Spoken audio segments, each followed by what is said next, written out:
Bonjour à tous, c'est Dr Z, de mon vrai nom Roland. Alors je suis réunionnais, j'ai 35 ans, et aujourd'hui je vais vous parler du silence de Dieu. Extrait de ma nouvelle, enfin non, c'est pas une nouvelle, c'est un essai, pardon. Extrait de mon essai La justice des fous, journal d'un hypersensible. Je commence. Le silence de Dieu, ce gouffre insondable, c'est une blessure qui jamais ne se referme, une plaie ouverte dans l'âme de ceux qui cherchent encore à comprendre.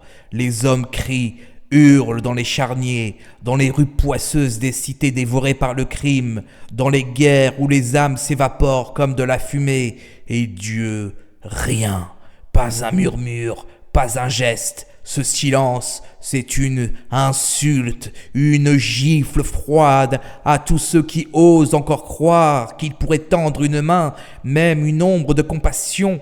Il a donné naissance à l'empathie, disent-ils, cette étincelle dans la conscience humaine qui nous lie aux autres, qui nous dévore parfois. Alors, il sait, il connaît, et pourtant, il regarde ailleurs.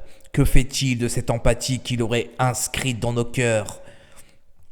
Un vulgaire ornement pour décorer une tragédie? Si l'empathie est en lui, pourquoi tolère-t-il qu'elle soit violée, mutilée par la douleur de ce monde? S'il tolère, c'est qu'il consent, non? Ce silence, c'est un acquiescement. Et ce système nerveux qu'il aurait conçu, ce chef-d'œuvre de complexité, il sert à quoi, au juste? À nous faire ressentir l'enfer dans notre chair, à nous étouffer d'angoisse, à lacérer nos âmes avec des peurs que nous ne pouvons pas nommer. Ce monde n'est-il qu'un théâtre en nous, où nous, les acteurs, déclamons des tragédies qu'il a écrites pour se distraire? La chaîne alimentaire, cette mascarade où la vie dévore la vie, c'est un paradis pour qui exactement ? Nous ne sommes pas des anges, nous sommes des démons, créatures de sang et de rage, accrochés à ce décor d'agonie. Et pourquoi souffrons-nous? Pourquoi vivons-nous pour mourir sans jamais savoir pourquoi?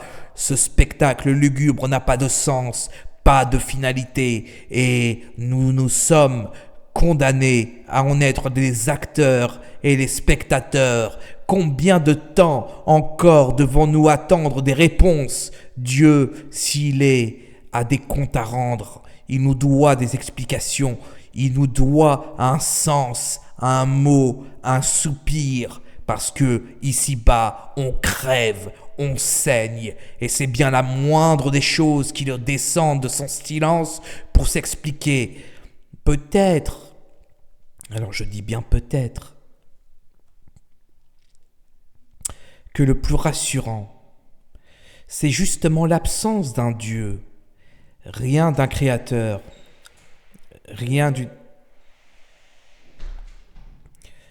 d'une intention, un chaos primitif, le Big Bang, une explosion aveugle qui aurait jeté au hasard les dés de l'univers, des accidents en chaîne, des collisions, des mutations, jusqu'à nous, pas de plan divin, pas de main cachée, l'univers, alors, n'aurait à rendre de compte à personne, pas même à nous.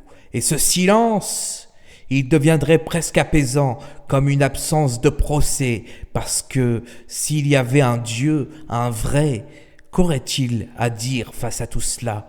Les guerres, les hurlements, les abîmes dans le regard des hommes qui souffrent et qui meurent. Son excuse, qu'il n'est jamais intervenu, qu'il s'est retiré. Mais si on s'arrête, si on réfléchit, si on ose regarder la vérité crue, peut-être qu'il n'a jamais été là. Ce serait au fond son ultime alibi. Les hommes, eux, ont toujours eu besoin d'y croire. Un Dieu, une justice, un sens, c'est la béquille pour avancer dans un monde qui n'en a pas. Une invention pour ne pas sombrer dans l'angoisse d'un vide froid et absurde. Mais au bout du compte, les vrais dieux, c'est nous.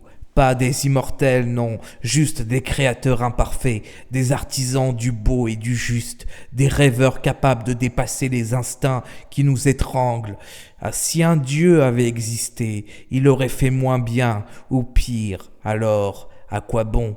C'est peut-être là notre seule transcendance, prouvée par ce qu'on construit, ce qu'on rêve, qu'on n'a besoin de personne, surtout pas d'un Dieu maladroit et cruel, juste de nous et du peu qu'on arrache au chaos. Peut-être faudrait-il voir cette existence comme une forge où la matière brute que le mortel apprend sous les coups du marteau à devenir quelque chose de plus noble, de plus utile, une école, mais bien plus cruelle, où chaque douleur, chaque chute est une leçon qu'il faut intégrer sans rechigner. Les ingénieurs, les programmeurs, ces faiseurs d'algorithmes, les scientifiques qui dissèquent l'infini et même les poètes, ces orfèvres des illusions, travaillent à polir ce monde rugueux, à le rendre un peu moins sourd aux cris de ceux qui peinent, sublimer ce chaos.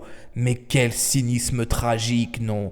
Tout ça, cet effort de génie, cette quête d'un paradis si bas, juste pour un clin d'œil de l'éternité, un paradis qui, au mieux, dure une poignée d'années, 80 ans, si la chance daigne sourire.